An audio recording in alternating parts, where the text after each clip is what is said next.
ಹೊಸಕೋಟೆ ತಾಲೂಕಿನ ದೊಡ್ಡನಲ್ಲಾಳ ಗ್ರಾಮದ ರೈತ ಬಸವರಾಜು ಅವರ ತೋಟದಲ್ಲಿ ಕಿಡಿಗೇಡಿಗಳು ಹಳೆ ದ್ವೇಷದ ಹಿನ್ನೆಲೆ 10 ಲಕ್ಷಕ್ಕೂ ಹೆಚ್ಚು ಬೆಲೆ ಬಾಳುವ ಟೊಮೊಟೊ ಬೆಳೆಯನ್ನ ನಾಶ ಮಾಡಿ ವಿಕೃತಿ ಮೆರೆದಿದ್ದಾರೆ. ಹೌದು, ರೈತರ ಬದುಕು ಸಂಕಷ್ಟದ ಸರಮಾಲೆಗಳಲ್ಲಿ ಕಳೆಯುವಂತಾಗಿದೆ. ಒಂದು ಕಡೆ ಔಷಧಿ, ಗೊಬ್ಬರ, ಬಿತ್ತನೆ ಬೀಜ, ಕೂಲಿ ಎಲ್ಲವೂ ಕೂಡ ದುಬಾರಿಯಾಗಿರುವುದು ಒಂದು ಕಡೆಯಾದರೆ, ವಿದ್ಯುತ್ ಅಭಾವ, ನೀರಿನ ಸಮಸ್ಯೆ, ಕಾಡು ಪ್ರಾಣಿಗಳ ಕಾಟ, ಅನಾವೃಷ್ಟಿ ಇವೆಲ್ಲ ಸಮಸ್ಯೆಗಳನ್ನ ಎದುರಿಸಿ ಬೆಳೆ ಬೆಳೆದಿದ್ದು ಇನ್ನೇನು ಫಸಲು ಕೀಳಬೇಕಾಗಿತ್ತು. ಅಷ್ಟರಲ್ಲಿ ದುಷ್ಕರ್ಮಿಗಳು ಅಟ್ಟಹಾಸ ಮೆರೆದಿದ್ದಾರೆ. ಇಡೀ ಬೆಳೆಯನ್ನೇ ನಾಶ ಮಾಡಿದ್ದಾರೆ. ಇದೆಲ್ಲ ನಮ್ಮ ಗ್ರಾಮಸ್ಥರ ಕೈವಾಡ ಎಂದು ಬಸವರಾಜು ಆಕ್ರೋಶವನ್ನ ವ್ಯಕ್ತಪಡಿಸಿದ್ದಾರೆ. 7 ಅಡಿ ಗಿಡ ಆಗಿತ್ತು, ಅದರಿಂದ ಮೇಲ್ಗಡೆ ಹೈಟ್ ಕಟ್ಟಿದ್ದೀವಿ ನಾವು. ಇದನ್ನು ಕಟ್ ಮಾಡಿದ್ದಾರೆ. ಹಾಗೂ ಇಲ್ಲಿ ಸೈಡಲ್ಲಿ ಕಟ್ಟಿರೋದು ನೋಡಿ, ಇದು ಎಲ್ಲ ಕಟಿಂಗ್ ಪೇರಲ್ಲಿ ಹೊಡೆದಿದ್ದಾರೆ ನೋಡ್ರಿ. ಎಲ್ಲ ಕಟಿಂಗ್ ಪೇರಲ್ಲಿ ಹೊಡೆದಿರೋದು ನೋಡಿ. ಎಲ್ಲಿಗೆ ಬೇಕಾಗಲಿಕ್ಕೆ ಅವ್ರಿಗೆ ಇಷ್ಟ ಬಂದಿದ್ದ ಕಣೆ ಹೊಡ್ಕೊಂಡು ಹೊಡೆದ್ಬಿಟ್ಟಿದ್ದಾರೆ ನೋಡಿ. ಇದು ಏನು ಸರ್? ಅದು ಎಲ್ಲ ಕಟಿಂಗ್ ಪೇರಲ್ಲಿ ಹೊಡೆದಿರೋದು ಸರ್. ಬಸವರಾಜ್ ಅಂತ ನಮ್ಮ ಹೆಸರು. ಯಾವರು? ದೊಡ್ಡನಲ್ಲ. ಹೇಳಿ ಸರ್. ಇದು ನಾವು ಈ ಟೊಮೆಟೊ ಬೆಳೆ ಮಾಡ್ಬೇಕಂದ್ರೆ 3 ತಿಂಗಳಿನಿಂದ ಮಾಡ್ತಾ ಇದ್ದೀರಿ. ಇನ್ನೊಂದು ವಾರದಲ್ಲಿ ಫಸಲು ಬರೋಂಥ ಸೀಸನ್ನು. 1 ಎಕರೆ ಬೈಲಿದು. 1 ಎಕರೆ ಬೈಲಲ್ಲಿ ಯಾರು ದುಷ್ಕರ್ಮಿಗಳು ಬಂದು ನೋಡಿ ಈ ಥರ ಎಲ್ಲ ಮಾಡಿಬಿಟ್ಟಿದ್ದಾರೆ. ಈ ವೈರ್ ಇದೆಯಲ್ಲ, ಈ ವೈರು ಕೈಯಲ್ಲಿ ಕಿತ್ತರೂ ಬರಲ್ಲ, ಗಾಳಿಗೆ ಇದು ಮಾಡಿದ್ರು ಕಟ್ಟಾಗಲ್ಲ ಅಂಥದ್ರನ್ನ ಇದನ್ನ ಕಟ್ ಮಾಡಿ ದಬ್ಬಿದ್ದಾರೆ ತೋಟದಲ್ಲಿ. ಆದರೆ ಇನ್ನು ನಾವು ವಾರದಲ್ಲಿ ಶಾಂಪೂಲ್ ಕೀಳಂಥ ಟೇಜು ಇಂಥದ್ರನ್ನ ಬೆಳೆ ನಾಶ ಮಾಡಿಬಿಟ್ಟಿದ್ದಾರೆ. ನಾವೆಲ್ಲ ಓಡಾಡ್ತಿದ್ರಲ್ಲ, ಇವರು ಯಾವಾಗ್ಲೂ ಈ ತೋಪಲ್ಲಿ ಅಲ್ಲಿ ಇಲ್ಲಿ ಓಡಾಡ್ತಾ ಇದ್ರು ನಮ್ಮೂರವರು. ಯಾರು? ಜಗದೀಶು, ಶಿವಕುಮಾರು, ಪರಮೇಶು ಇವರೆಲ್ಲ ನಾವು ನೋಡಿರೋದು. ಏನೋ ಬರ್ತಾರ ಹೋಗ್ತಾರ ಪಕ್ಕದ ಜಮೀನಲ್ಲಿ ಅಂತ ನಾವು ಅನ್ಕೊಂಡಿದ್ರೆ ನೋಡಿ ಈ ಥರ ಮಾಡ್ತಾರಂತ ನಾವು ಕನ್ಫರ್ಮ್ ಇರಲ್ಲ. ನಮ್ಗೆ ಈ ಥರ ಮಾಡಿಬಿಟ್ಟಿದ್ದಾರೆ. ತಗೊಂಬೇಕು. ನಾವು ಹಿಂದೆ 2-3 ಸರಿ ಹೋಗಿದ್ರಿ, ಪೈಪ್ಗಳೆಲ್ಲ ಕಟ್ ಮಾಡಿದ್ರು. ನಾವು ಹೋದ್ರೂ ಕ್ರಮ ತಗೊಂಡಿಲ್ಲ ಪೊಲೀಸರು. ಏನು ಮಾಡಿದ್ರು ನಮ್ಗೆ ಇದು ರಕ್ಷಣೆ ಕೊಡ್ತಾ ಇರೋದ್ರಿಂದ ಈ ಬೋರ್ನಲ್ಲಿ ವೈರ್ ಕಟ್ ಮಾಡಿ ಕಂಪ್ಲೇಂಟ್ ತಗೊಂಡೋದ್ರೂ ನಮ್ಮ ಇದನ್ನ ಹರಿದು ಬಿಸಾಕ್ಬಿಟ್ರಲ್ಲ, ಅದರಿಂದ ನಾವು ಹೋಗೋದೇ ಬಿಟ್ಬಿಟ್ಟಿದ್ದೀರಿ. ನಮ್ಗೆ ಹಿಂದಿಂದ ತೊಂದರೆ ಕೊಡ್ತೇನೆ ಇದ್ದಾರೆ.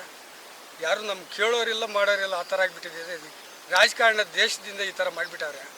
ಇನ್ನು ದೊಡ್ಡನಲ್ಲಾಳ ಗ್ರಾಮದ ಮುಖಂಡ ಹಾಗೂ ಬಸವರಾಜು ಸಹೋದರ ಶಂಕರ್ ಮಾತನಾಡಿ, ಏನೇ ದ್ವೇಷ ಇದ್ದರೂ ಕೂಡ ಮಾತುಕತೆ ಮೂಲಕ ನೇರವಾಗಿ ಬಗೆಹರಿಸಿಕೊಳ್ಳಬಹುದಿತ್ತು. ಆದರೆ ಈ ರೀತಿ ವಾಮ ಮಾರ್ಗದಲ್ಲಿ ಬೆಳೆ ನಾಶಪಡಿಸಿದರೆ ದೇವರು ಮೆಚ್ಚುವುದಿಲ್ಲ. ಈ ಬಗ್ಗೆ ದೂರು ನೀಡಲಾಗುತ್ತಿದೆ. ತಾಲೂಕು ದಂಡಾಧಿಕಾರಿಗಳಿಗೂ ಪರಿಹಾರ ನೀಡುವಂತೆ ಮನವಿ ಮಾಡಲಾಗುತ್ತದೆ.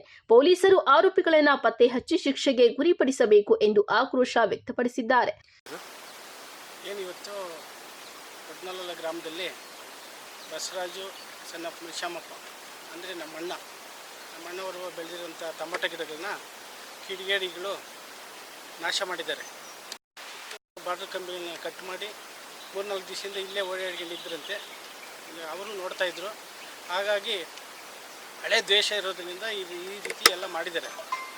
ಹಾಗಾಗಿ ಅವ್ರಿಗೇನಾದರೂ ನಮ್ಮ ಮೇಲೆ ದ್ವೇಷ ಅದು ಇದಿದ್ದರೆ ಬೆಳೆ ಮೇಲೆ ತೋರಿಸಬಾರ್ದು. ಇವತ್ತು ಒಳ್ಳೆ ಬೆಳೆ, ಒಂದು 3-4 ಲಕ್ಷ ರೂಪಾಯಿ ಬಂಡವಾಳ ಹಾಕಿರೋಂಥ ಬೆಳೆನ ಹಾಳು ಮಾಡಿದ್ದಾರೆ. ಹಾಗಾಗಿ ಅವರು ಜೀವಮಾನದಲ್ಲಿ ಉದ್ಧಾರ ಆಗೋದಿಲ್ಲ. ಅದೇ ಆದರೆ ಏನಾದರೂ ಇದ್ದರೆ ಫೇಸ್ ಟು ಫೇಸ್ಟು ಎದುರುಗಡೆ ಬಂದು ತಾಕತ್ತಿದ್ರೆ ನಮ್ಮ ಮೇಲೆ, ನಮ್ಮ ಅಣ್ಣರ ಮೇಲೆ ಫೈಟ್ ಮಾಡಿ ಅದಕ್ಕೆ ನಾವು ಆನ್ಸರ್ ಕೊಡ್ತೀವಿ. ಆದರೆ ಈ ರೀತಿ ರಾತ್ರಿ ಹಗಲು ಮಧ್ಯಾಹ್ನ ಯಾವಾಗೂ ಬಂದು ಕಟ್ ಮಾಡಿ ಬೆಳೆನ ನಾಶ ಮಾಡಿದ್ರೆ ಜೀವಮಾನದಲ್ಲಿ ರೈತರು ಉದ್ಧಾರ ಆಗೋಂಥ ಬೆಳೆನ ಹಾಳು ಮಾಡಿದ್ದಾರೆ ಅಂದರೆ ಅವ್ರು ಉದ್ಧಾರನೇ ಆಗೋದಿಲ್ಲ. ಶಾಪ, ದೇವ್ರ ಶಾಪ ಇವತ್ತೆಲ್ಲ ನಾಳೆ ತಟ್ಟುತ್ತದೆ. ಹಾಗಾಗಿ ಇವತ್ತು ಮಾಡಿರೋದು ನಾಳೆನೇ ಆಗುತ್ತೆ. ಆದರೆ ನಮಗೆಲ್ಲ ಗೊತ್ತಿದೆ. ಅವ್ರ ಮೇಲೆ ನಾವು ಈಗಾಗಲೇ ಸರ್ಕಲ್ ಇನ್ಸ್ಪೆಕ್ಟರ್ ಹತ್ರ ಕೂಡ ಮಾತಾಡಿದ್ದೀರಿ. ಅವರು ಕೂಡ ಪರಿಶೀಲನೆ ಮಾಡ್ತೀನಿ, ಮಾಜಾರು ಮಾಡ್ತೀನಿ ಅಂತ ಹೇಳಿದ್ದಾರೆ. ಆಮೇಲೆ RI ರೆವಿನ್ಯೂ ಇನ್ಸ್ಪೆಕ್ಟರ್ ಹತ್ರ ಕೂಡ ಮಾತಾಡಿದರೆ ಅವರು ಬಂದು ಒಂದು ಫೋಟೋ ಎಲ್ಲ ತಗೊಂಡೋಗಿದ್ದಾರೆ. ಹಾಗಾಗಿ ತಹಶೀಲ್ದಾರ್ಗೂ ಆಮೇಲೆ ಇವುಗೂ ಸಹ ನಾವು ಹೇಳ್ತೀರಿ. ತೋಟಗಾರಿಕೆ ಇಲಾಖೆಯವ್ರಿಗೂ ಸಹ ನಾವು ಇವತ್ತು ರಜೆ ಇರೋದ್ರಿಂದ ನಾಳೆ ಬೆಳಗ್ಗೆ ಹೋಗಿ ನಾವು ಕೂಡ ಅರ್ಜಿನೂ ಕೂಡ ಹಾಕ್ತೀರಿ. ಹಾಗಾಗಿ ಈ ದುಷ್ಕರ್ಮಿಗಳು ಯಾರ್ಯಾರು ಅಂತ ನಮ್ಗೆ ಗೊತ್ತಿದೆ. ನಾವು ಸರ್ಕಲ್ ಇನ್ಸ್ಪೆಕ್ಟರ್ ಹತ್ರ ಎಲ್ಲ ಕಂಪ್ಲೇಂಟ್ ಮುಖಾಂತರ ಕೊಟ್ಟು ನಾವು ಇದು ಮಾಡ್ತೀರಿ. ಅದಕ್ಕೆ ಸೂಕ್ತ ಕ್ರಮ ಕೈಗೊಳ್ಬೇಕು. ಯಾರೇ ಆಗಲಿ ಅವ್ರನ್ನ ಬಿಡಬಾರ್ದು. ಅವರು ರಾಜಕಾರಣ ಉದ್ದೇಶಪೂರ್ವಕವಾಗಿ ನಮ್ಮ ಹಳೆ ದೇಶದಿಂದಾಗಿ ನಮ್ಮ ಅಣ್ಣವರಿಗೆ ಈ ಥರ ಎಲ್ಲ ತೊಂದರೆ ಕೊಡ್ತಾಯಿದ್ದಾರೆ. ಈಗಾಗಲೇ 3-4 ಸಾರಿ ಅವರಿಗೆ ತೊಂದರೆ ಕೊಟ್ಟಿದ್ದಾರೆ ಬೇರೆ ರೀತಿಯಲ್ಲಿ. ಅದೇ ರೀತಿಯಾಗಿ ಕಂಟಿನ್ಯೂಸ್ ಮಾಡ್ತಾಯಿದ್ದಾರೆ. ಹಾಗಾಗಿ ಈ ಬೆಳೆ ಬಂದಿರೋಂಥ ಬೆಳೆನ ನಾಶ ಮಾಡಿದ್ದಾರೆ. ಫಸಲು 3 ಲಕ್ಷ ರೂಪಾಯಿ ಲಾಸ್ ಮಾಡಿದ್ದಾರೆ. ಅವರಿಗೆ ಕಠಿಣ ಕ್ರಮ ಕೈಗೊಳ್ಬೇಕಂತೇಳಿ ತಮ್ಮಲ್ಲಿ ಕೇಳ್ಕೊಳ್ತಾ ಇದ್ವಿ. ಯಾರು ಇಲ್ಲ, ನಮ್ಮ ಪರಮೇಶ್ ಅಂತೇಳಿ ಒಬ್ಬರು, ಶಿವಕುಮಾರು, ಬಸಪ್ಪ, ಆಮೇಲೆ ಅವ್ರ ಮಗ ಜಗದೀಶು, ಇವರೇ ಹೆಚ್ಚು ಇಲ್ಲಿ ಕಾಟ ಕೊಡ್ತಾರೆ. ನಮ್ಮ ಅಣ್ಣಗಾಗಲಿ ನಮಗೆ ಆಗಲಿ ಎಲ್ಲರಿಗೂ ಆಗಲಿ ಅವರೇ ಕಾಟ ಕೊಡ್ತಿರೋದು. ಅವ್ರ ಮೇಲಿನ ಅನುಮಾನ ಅಲ್ಲ, ಅವರೇ ನಮ್ಮ ಅಣ್ಣ ಇಲ್ಲೆಲ್ಲ ಓಡಾಡ್ತಿದ್ದಾಗ ಮೊನ್ನೆ ಮಧ್ಯಾಹ್ನ 3 ಗಂಟೆಗೆಲ್ಲ ಈ ತೋಪಲ್ಲೆಲ್ಲ ಓಡಾಡ್ತಾಯಿದ್ರು. ಹಾಗಾಗಿ ಅವ್ರ ಮೇಲೇ ಕಂಪ್ಲೇಂಟ್ ಕೊಡೋದು. ನೇರವಾಗಿ ಹೇಳ್ತೀನಿ, ಪೇಸ್ಟ್ ಟು ಪೇಸ್ಟ್ ಇದ್ದರೆ ಬರಲಿ, ಧೈರ್ಯವಾಗಿ ಪೇಸ್ಟ್ ಮಾಡ್ತೀನಿ. ಆದರೆ ಈ ಥರ ಟಮಾಟೊ ಗಿಡನ ಹಾಳು ಮಾಡಿ ಇನ್ನೊಬ್ರಿಗೆ ನೋವು ಕೊಡಬಾರ್ದು. ಏನನ್ನಿದ್ರೆ ಧೈರ್ಯವಾಗಿ ನೇರವಾಗಿ ಬರಲಿ, ಪೇಸ್ಟ್ ಮಾಡೋಣ. ಹಾಗಾಗಿ ಇಂಡೈರೆಕ್ಟಾಗಿ ರಾತ್ರಿ ಮಧ್ಯಾಹ್ನ 2:30-3 ಗಂಟೆ ಊಟಕ್ಕೆ ಹೋದಾಗ ಬಂದು ಕಟ್ ಮಾಡೋದಲ್ಲ. ಅದನ್ನು ಕ್ರಮ ಕೈಗೊಳ್ಳಬೇಕು. ಈಗಾಗಲೇ ಒಂದು 4-5 ಸಾರಿ ಕಂಪ್ಲೇಂಟ್ ಕೊಟ್ಟಿದ್ರಿ, ಅವ್ರ ಮೇಲೆ ಯಾವುದೇ ರೀತಿ ಕ್ರಮ ಕೈಗೊಂಡಿಲ್ಲ.